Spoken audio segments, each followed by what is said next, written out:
اس لیے میرے امام نے کہا نا کہ عرش حق ہے مسند رفعت رسول اللہ،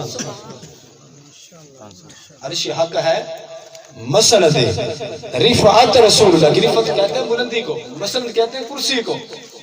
عرش حق ہے کہ عرش کے اوپر مصطفیٰ کی مسند ہوگی، دو کرسیاں لگی ہوں گی، فرمایا کہ ایک تے رب اپنی شان دے لے کے جلوہ کر رہے گا، تجھی سیٹ تے مصطفیٰ دی ذات ہوگی۔ فرمایا کہ ایک حدیث پاک سے آندہ ہے کہ 3 کرسیاں ہوں گیا، ایک تے رب دی ذات اپنی شان دے لائق، جملوں پہ غور کرنی ہے، رب اپنی شان کے لائق، رب کا جسم نہیں، جسم سے پاک ہے، ہاتھوں سے پاک ہے، رب اپنی شان کے لائق ایک کرسی پہ تشریف فرما ہوگا اور ایک کرسی پہ مصطفیٰ کی ذات، تیسری کرسی خالی ہوئے گی۔ محبوب پوچھیں گے کہ یا باری تعالیٰ تیجی کرسی کنے واسطے لئی؟ اللہ فرمائے گا تیرے یار ابو بکر صدیق واسطے لئی۔ ہر صحابی نبی جنتی جنتی، ہر صحابی نبی جنتی جنتی، ہر صحابی نبی جنتی جنتی، نعرہ تحقیق۔ کہ سونے محبوبہ تیسری کرسی تیرے یار ابو بکر صدیق واسطے لائی۔ آج لوگ صحابہ کی عظمت کو نہ سمجھے، آج لوگ مصطفیٰ کی ذات پر اور صحابہ کی ذات پہ طعن و تشنیع کریں۔ تمہیں کیا پتا ہے کہ ابو بکر صدیق کا مقام کیا ہے؟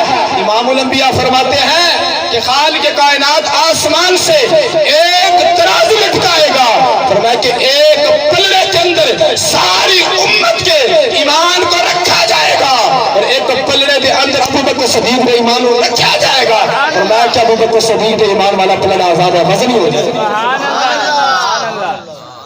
کیا بات!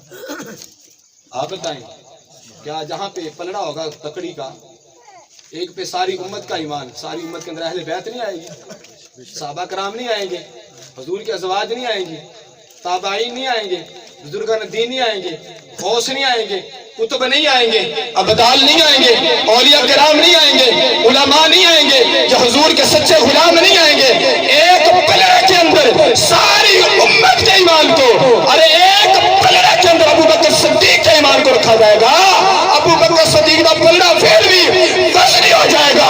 وہ شرم کرو لانتی شیعہ، تسی ابو بکر صدیق دی عظمت بارے بکواس کرتے ہو۔ ابو بکر صدیق تے ہوئے جڑا آج بھی حضور جب بھی پاک کے گنبد خضرا تے تھلے سبحان اللہ۔ ہر صحابی نبی جنتی جنتی، ہر صحابی نبی جنتی جنتی، ہر صحابی نبی جنتی جنتی، تاجدار ختم نبوت زندہ باد زندہ باد، آقا تیری شان کی خاطر جان بھی حاضر، جان بھی حاضر، آقا تیری شان کی خاطر جان بھی حاضر، جان بھی حاضر۔ ابو بکر صدیق ہوئے جڑا آج بھی حضور نے جفیاں پاک کی گنبد خضرا دے سائے تے سبحان ستا، اللہ، چارے یار نبی دے پیارے، سارے یار نبی دے پیارے۔